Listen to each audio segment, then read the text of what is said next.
Assalamualaikum dan salam sejahtera. Assalamualaikum dan salam sejahtera kepada semua yang mendengar audio Sia ataupun podcast Yai Marcelo, rancangan veterina nombor 1 di Malaysia. Wah. Saya claim dulu. Bagi anda yang sedang memandu ataupun bagi mereka yang sedang bersenam di gym, tak kisahlah memasak ke kemas rumah ke apa, anda boleh dengarkan audio Sia saya, boleh dengarkan podcast saya di YouTube Music, ataupun selepas ini kita akan mula siarkan di Spotify dan juga Apple Podcast.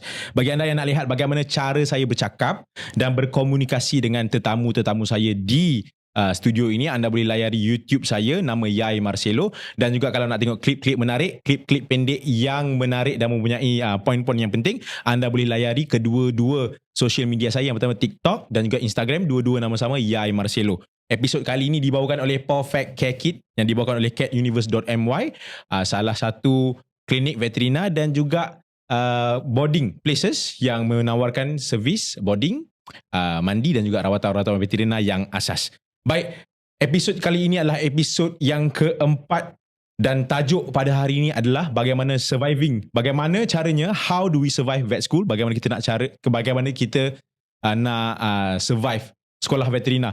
Seperti semua orang tahu, saya daripada Fakulti Perubatan Veterina Universiti Putra Malaysia, dan tak ramai yang nak cakap pasal bagaimana kita nak survive vet school. Dan tak ramai yang tahu bahawa kita nak survive vet school ni memang susah. Tapi kita nak ambil perspektif orang lain, perspektif kita bincang bersama pada hari ini, apakah poin-poin penting yang kita nak ambil, terutama sekali kepada vet student dan siapa-siapa yang baru nak masuk sekolah veterina. Sebab ada juga orang yang dah ada degree, ada juga orang yang dah ada diploma nak masuk vet school, dan it is totally a different approach, it is totally a different experience. So hari ini bersama dengan saya pemain bonang Sekolah Menengah Sains Kuala Selangor, Dr. Amal Najmi, sekali lagi daripada episod kedua bawa ke episod ketiga. Betul. 1 dan 2 pun boleh.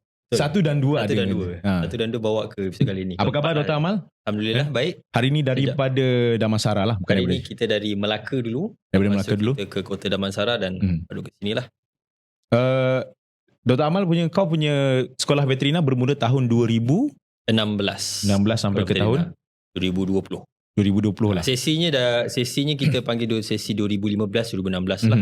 So kita bermula dalam September 2015 dan the rest of the semester akan sampai ke 2016 dan seterusnya lah untuk tahun-tahun berikutnya. Akan makan masa 2 tahun, 2015-2016 dan seterusnya sehingga ke 2019-2020. Engkau daripada fast track. Betul. Lepas tu masuk ke degree. Masa transition antara fast track, episod lepas kita dah cakap betul. Kau daripada fast track, aku daripada asasi pertanian yang biasa.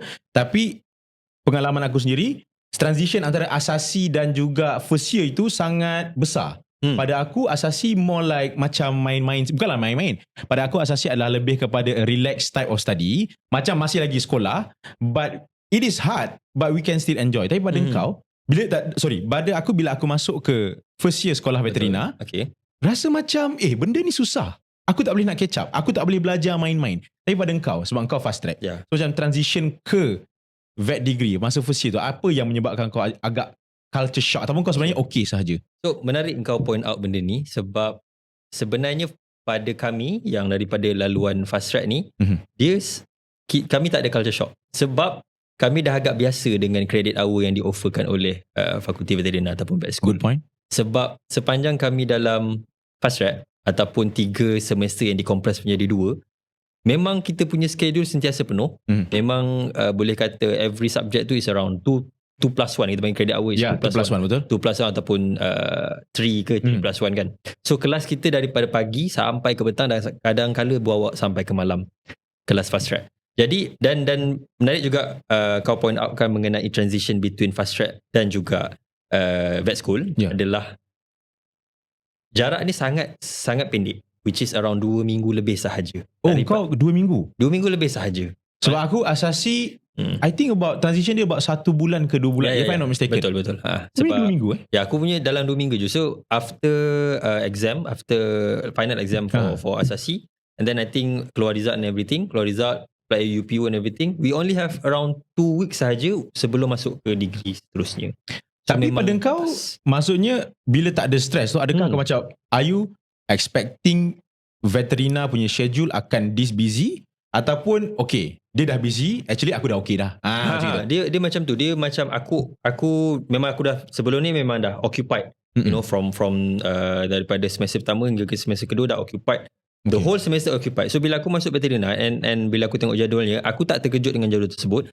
In fact aku ingatkan degree-degree lain pun macam tu juga dia punya credit hour. Rupanya tidak. Rupanya veterina punya course memang agak pack. Ya, agak pack punya jadual, dan juga transition pun sekejap sajalah. So maksudnya tak ada masa pun tak nak have fun ke apa, tak ada. Kita pun waktu tu dah memang dalam campus UPM dah pun. Kan kita pun just tukar college saja. So I think adalah balik rumah kejap and then selepas tu terus masuk ke UPM. Aku ambil point have fun sebab aku rasa my first year sebab aku dah terbiasa dengan asasi. Bila aku dah terbiasa dengan asasi, I'm having too much fun. Sebab kau basically kau fast track, kau tak boleh nak ambil have fun sangat. Because kau punya jadual pack dan juga kau baru kat situ.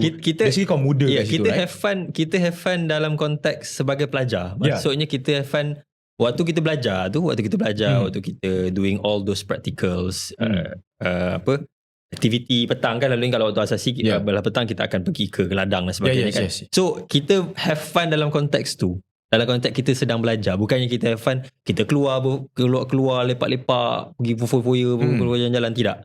Tapi mungkin pelik untuk setengah orang bila aku cakap macam ni, tapi sebenarnya it is one of the experience yang different, dan aku rasa benda tu mendewasakanlah juga. Betul. Dan kita tak waste time. Betul, that's good. Sebab back to my point yang aku have fun too much. Aku terbawa ke first year degree. Sebenarnya yang nak build the base tu yang susah. Betul. Sebab first year degree aku ingat lagi, first semester tak ramai yang score.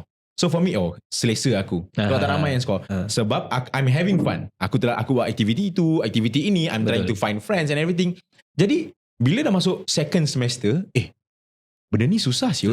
Aku tak boleh nak catch up. Betul. Aku tak boleh nak have fun macam dulu. But otak kata I cannot have fun. This hard, keep having fun. Ya, betul. So pada engkau, where is the line? Having fun and being disciplined. Sebab bila dalam course veterina ni kita obviously kita punya course dah pack. Kita nak have fun pun, kita nak cari masa untuk fun tu mungkin awal tahun pertama, tahun kedua ada masa lagi, sebab kita lebih terdedah kepada aktiviti-aktiviti college, aktiviti-aktiviti fakulti. So kita try to find ataupun kita try cari masa untuk have fun waktu tu. That's the most time yang kita boleh spend untuk engage and invest our time in. So to build a line between fun and study, it goes a long way sebenarnya. In fact, kalau kita contoh kita balon habis-habisan untuk have fun pada awal tahun pertama, tahun kedua, tahun ketiga. Lepas tu tahun kelima kita belajar je ke? Tak juga. Tahun 4 ke tahun 5 pun kita pun masih ada. In fact kalau kita boleh lompat sikit, tahun keempat pun kita masih ada aktiviti lagi. Tahun keempat pun kita masih boleh keluar. Tahun keempat pun kita masih organize aktiviti. Tahun keempat pun kita masih ada internship dan sebagainya. So it goes a long way. Cuma mungkin fasa awal tu is fasa culture shock ni, especially tahun pertama, semester pertama dan semester kedua, memang terkejut lah untuk kita sebab macam susah juga ni. Tapi dalam masa sama aku dalam fasa baru je daripada asasi ni, nak masuk degree macam ni ke degree. Rupanya susah. Back to our discussion tadi, sebenarnya vet school ni terbahagi kepada 3. Pre-clinical studies, para-clinical studies dan juga clinical studies. Betul. Jadi macam kita start dengan pre, para dan juga clinical. Pada aku, personally, aku rasa my common stresses during pre-clinically adalah aku nak sesuaikan diri. And then it goes too fast. That is my stresses. Benda ni cepat sangat. Aku tak boleh nak catch up lagi. Dan aku rasa aku start catch up sikit masa tahun keempat. So masa pada engkau, adakah stresses itu terletak pada transition antara pre ke para dan para ke clinical, ataupun stresses itu terletak setiap tahun? Stres memang pada aku setiap tahun, sebab walaupun aku daripada line fast track sekalipun, subjek ini sebenarnya susah dan dia agak baru. Dan ada benda-benda yang agak baru. Dan stres aku tu sebenarnya terletak pada masa. Masa walaupun I used to all those schedule, tapi masa untuk kau cari untuk kau study, untuk kau study for final exam dan juga untuk kau fokus untuk pada kau punya practical, rotation, presentation, seminar dan sebagainya, benda tu tak ada waktu asasi, ataupun kalau ada pun dalam konteks yang lebih sedikit. Tapi bila kita masuk ke degree dalam veterina, banyaknya rupanya aktiviti dan engagement kita kena buat. So macam nak stres masa tu ataupun stres pengurusan masa tu sangat-sangat membebankan daripada tahun 1 sampai ke tahun 5. Cuma aku setuju dengan kau, untuk kau grab all the knowledge, it become harder bila masuk ke tahun keempat. Aku pun memang grab waktu tahun keempat. So stress kau adalah pada masa. Ya, masa. Dan selain itu, apa common stresses yang kau rasa throughout this DVM years? Common stresses yang kau rasa memang kau hadapi untuk benda ni? Aku rasa duit. Duit. Even as a student pun kita dah ada masalah duit. Tak kerja lagi ni. So duit, sebab kita kena ada some funding lah. Funding satu untuk belajar, untuk yuran dan sebagainya. Dan yang kedua, kita juga perlu sediakan sedikit saving dan funding for our LI ataupun kita panggil industrial training.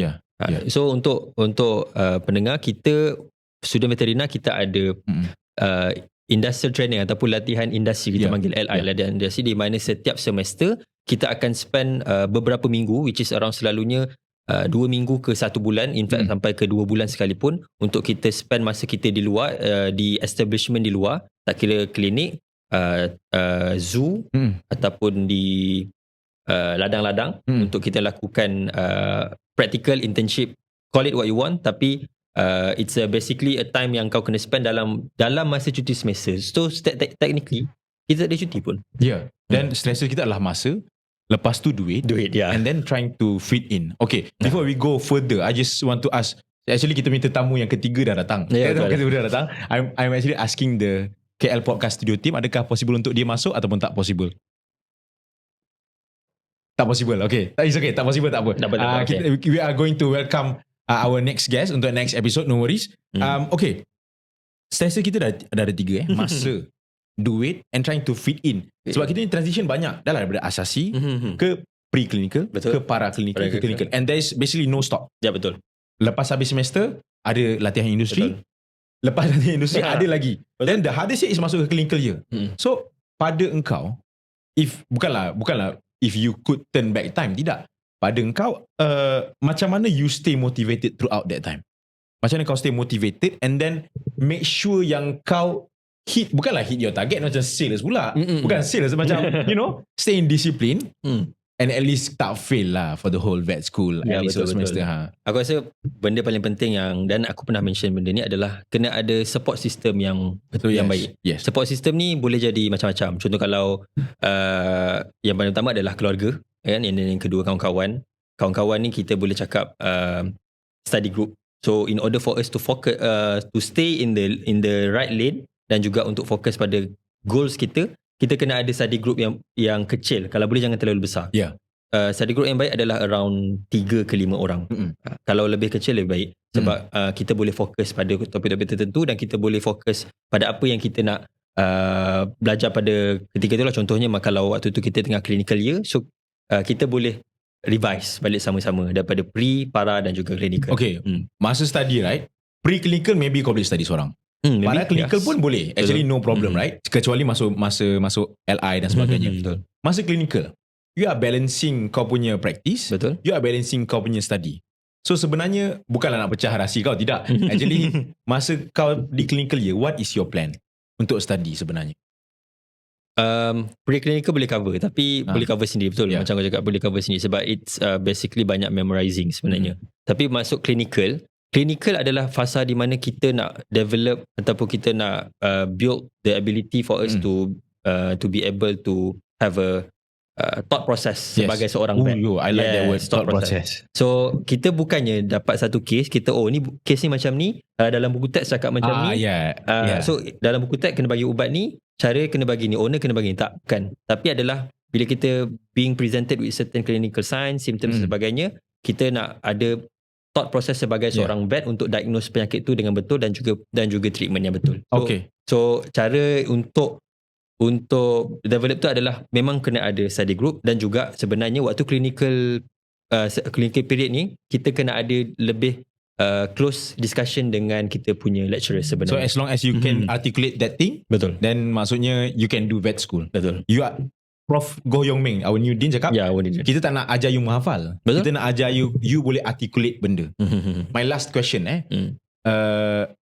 adakah right now, I'm not sure if our batch or this bawah punya batch, Okay. adakah kita ni terlalu manja ataupun we are truly challenged? Sekarang lah. Okay. I mean like vet school from our time to ke bawah lah.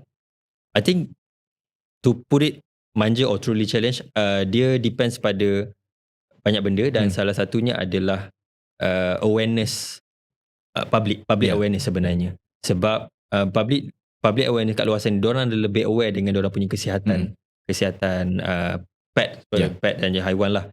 Any haiwan pun diorang dah tahu cara jaga. So untuk kita adapt dengan diorang adalah kita kena sentiasa aware dengan recent punya studies, knowledge, public knowledge, so that bila kita sampaikan ilmu ataupun kita be a vet di luar sana, kita boleh seiring dengan pengetahuan public di luar lah, tidaklah hanya bergantung kepada apa yang belajar di vet school. Di vet school saja. Ya, so betul. you have to improve from time to time. Yes. Baik, itu saja untuk episod kali ini.